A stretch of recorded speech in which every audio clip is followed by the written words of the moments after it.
guys kumuha ng aking PSA birth certificate ko, marriage contract ko, and birth certificate ng anak ko.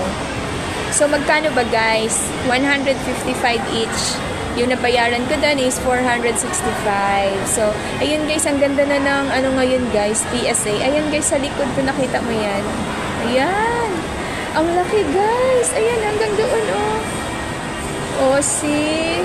Tapos ang daming upuan sa ano, doon sa tawag dito sa loob guys. Tsaka ang bilis ng processing. Alam mo ba nung dumating ako kasi diba na late na ako, 10:20 na ako dumating, tapos syempre hindi ko nadala yung ballpen ko, kaya bumili pa ako ng ballpen doon sa may likuran, doon banda. So may Xerox copyhan doon. Kung mag-photocopy ka, wala ka pang photocopy. Di ko lang natanong guys kung magkano. Pero pwede kang bumili ng ballpen dahil naiwan yung ballpen ko doon eh. Ano lang, 15 pesos lang naman. Pero sayang din no, kasi sa amin magkano lang naman to. So at least, meron naman ding mabibilhan. Kasi wala talagang ballpen dyan guys. Unang process mo guys, sa unang pagpasok mo pa lang. Kasi diba, pag may national ID ka, pwede kang pumasok guys kahit walang ano, walk-in. Pag meron kang national ID guys, kahit wala kang appointment slip, oo guys, pwede ka walk-in. Tapos, pwede mong ipa-verify doon yun, doon sa dulo. Meron doon sa dulo. Yan, dyan. Ano, ipa-verify mo yung kung ano lang, kung appointment, anong tawag dito?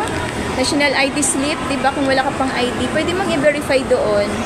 Pag lumabas yung certificate mo, pwede kang pumasok dyan sa PSA ng parang walk-in na. Oo, hindi ka na kailangan ng mag-appointment. Pero pag wala kang national ID at tawag dito, hindi lalabas doon pagka-verify mo, hindi lumalabas yung slip yung certificate mo ng national ID, hindi ka makakapasok diyan. So kailangan mo talaga na magpa-appointment. Oo guys, so ngayon nagpa-appointment na nga ako, 'di ba? Nung February 28. So, kinuha ko March 1 kasi wala nang slot ng February 29. Kasi gabi na ng February 28 ako nagpa-appointment. So, ayun guys, pagpasok ko dyan mga 10:20. Sabihin na lang natin 10:30. Ayan. Pag-fill up ko ng form, kasi ipakita mo sa guard eh.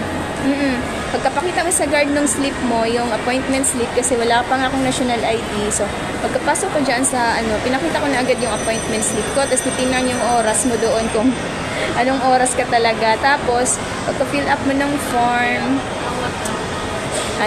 pupunta ka na doon sa my screening area. I-screen yung paper mo. Diba doon sa ang sikip doon eh. Diyan, sobrang ganda, no? Tsaka ang lamig. Pagtapos mo ma-screen, kasi pakita mo yung ID mo, tapos yung form, kasi i-screen nila kung may tama, kung may mali doon sa mga pinil-upan mo. Sa akin may mali. Kasi nang nagamit ko sa birth certificate ko, marriage name ko na. Dapat pala, diba, hindi married name. Dapat kung ano yung totoong pangalan mo pag birth certificate. Oo. Dapat yung pagkadalaga. Oo. Ayun yung dapat i-fill up mo. So ngayon, pinaulit ni sir. Nilagyan niya lang naman ng marking na red and then pinasulat lang yung pangalan ko. Tapos titingnan yung ID. Isang ID lang naman, tapos may Xerox. Ako di rin naman kinuha eh. Pero dapat magdala pa rin kayo ng Xerox. Pero hindi na kinuha yung sa akin. Yun, passport yung pinakita ko doon. After mo ma-screening, bibigyan ka ng number. Yung sa may self-service. Pero meron naman nag-assist doon. Yun, bibigyan ka ng number doon. Tapos after nun, after mo ma-screening at mabigyan ng number, pupunta ka na doon sa encoding. Sa encoding naman, tinitingnan din yung ID mo. Kaya huwag mo munang ilagay sa loob ng bag mo. Titingnan mo na titingnan mo na yung pag-encode nila. Tapos, yung sa akin, yung sa birthplace ko kasi, hindi ko na alam yung Davao del Norte kasi yung ko eh. Davao del Norte kasi yung alam ko eh. Diba na na yung Davao del Norte na hati-hati pa. So, Combal Province and then naging Davao de Oro. So, hindi ko alam kung Davao de Oro na talaga siya.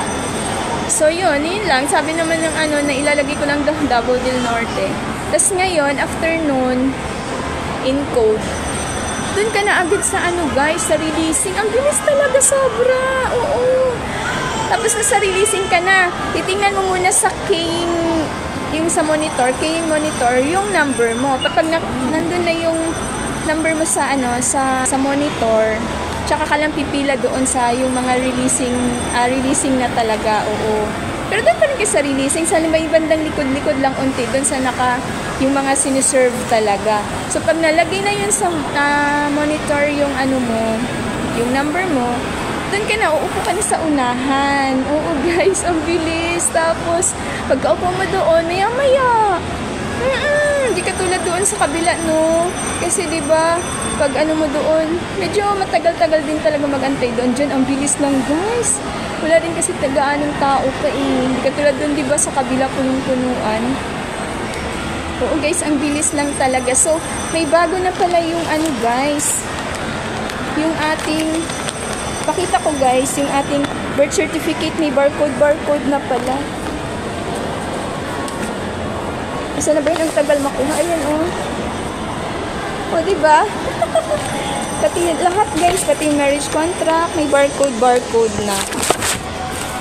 So, ang bilis lang guys, nasa lang. Tapos ako mga 11:15. So mga 30 minutes, ganon. Kasi syempre magsusulat ka pa, diba? Natatagalan din sa pagsusulat eh. Pero ang bilis lang talaga guys, hindi katulad din sa kabila, diba? So, ayun lang guys. Thank you for watching. Bye! So, ayun guys, i-feedback ka na lang dyan guys kung satisfied ka, kung gaano ka satisfied. Ayan, ako very satisfied.